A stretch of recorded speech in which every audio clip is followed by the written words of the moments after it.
বাংলাদেশের জন্য দ্রুত খুলছে জাপানের দুয়ার। বাংলাদেশে জাপানের বিনিয়োগ ৩৯% বেড়েছে।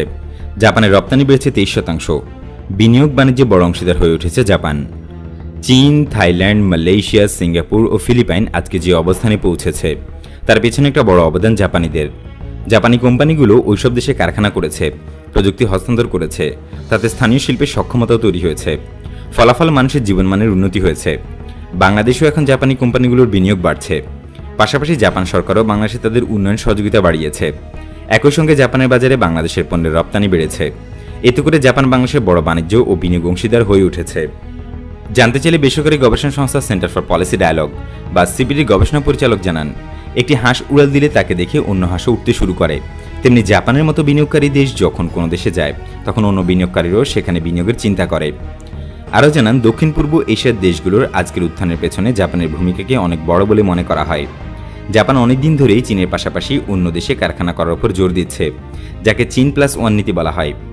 বাংলাদেশের উচিত যেসব ক্ষেত্রে নিজেদের সক্ষমতা কম সেখানে জাপানিদের বিনিয়োগে উৎসাহিত করা। বিশেষ করে যন্ত্রপাতি, সংযোগ শিল্প, কাঁচামাল ও মধ্যবর্তী পণ্য উৎপাদনে জাপানি বিনিয়োগ ভালো হবে। জাপান ইন্টারন্যাশনাল ট্রেড অর্গানাইজেশন বা জেট্রোর তথ্য অনুযায়ী ২০০৮ সালে বাংলাদেশে কার্যরত জাপানি কোম্পানি ছিল ৭০টি। এক দশক পর ২০১৮ সালের সংখ্যাটি ২৭৮-এ উন্নীত হয়েছে। সাম্প্রতিক সময়ে বাংলাদেশে কারখানা করেছে জাপানের মোটরসাইকেল ব্র্যান্ড হোন্ডা। এছাড়া ইয়ামাহা মোটরসাইকেলের কারখানা করেছে এসিআই, যেখানে সহায়তা দিয়েছে জাপানের ইয়ামাহা মোটর কর্পোরেশন। তামাকজাত পণ্য উৎপাদন ও বিপণনকারী প্রতিষ্ঠান জাপান টোবাকো ইন্টারন্যাশনাল গত জুনে দেশের আকিজ গ্রুপের তামাক ব্যবসা কিনে নেয়। এতে জাপানের কোম্পানিটি বিনিয়োগ করেছে ১৪৭,৬০,০০,০০০ $60,00,000, যা বাংলাদেশের মুদ্রায় প্রায় ১২,৩৯৮ কোটি টাকা। বিশ্বের তৃতীয় শীর্ষ ইস্পাত পণ্য উৎপাদনকারী প্রতিষ্ঠান Nippon steel and Sumitomo metal দেশীয় প্রতিষ্ঠান ম্যাকডোনাল্ড স্টিল বিল্ডিং প্রোডাক্টসের সঙ্গে যৌথ বিনিয়োগে মিরসরাই অর্থনৈতিক অঞ্চলে ইস্পাত কারখানা করছে।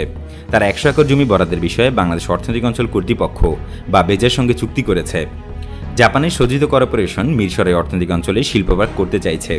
জাপানের সুমিতোমো কর্পোরেশন জাপান অর্থনৈতিক অঞ্চলের উন্নয়ন কাজ করতে গত রোববার চুক্তি করেছে বেজার সঙ্গে।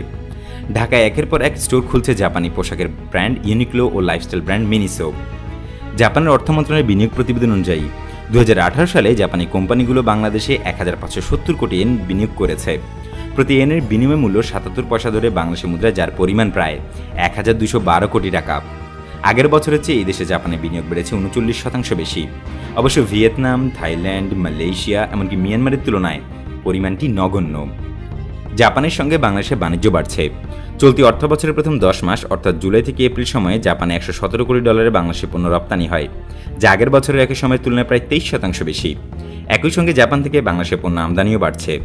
১৭-১৮ অর্থবছরে দেশে $১৮৭ কোটি জাপানি পণ্য আমদানি হয়েছে। এক্ষেত্রে প্রবৃদ্ধি হয় ৪%। জাপান ও বাংলাদেশের ক্রমবর্ধমান বাণিজ্যের বিষয়ে জানতে চাইলে Japan Bangladesh chamber of commerce and industries বা জেবিসিসিআই জানায়, জাপানিরা কোনো দেশে বিনিয়োগ করলে শুধু মুনাফা করে চলে যায় না, তারা অন্তর্ভুক্তিমূলক উন্নয়নের জন্য কাজ করে। সামনের দিনগুলোতে বাংলাদেশে আরও অনেক জাপানি কোম্পানি বিনিয়োগ করবে, এমনটাই প্রত্যাশা বাংলাদেশের।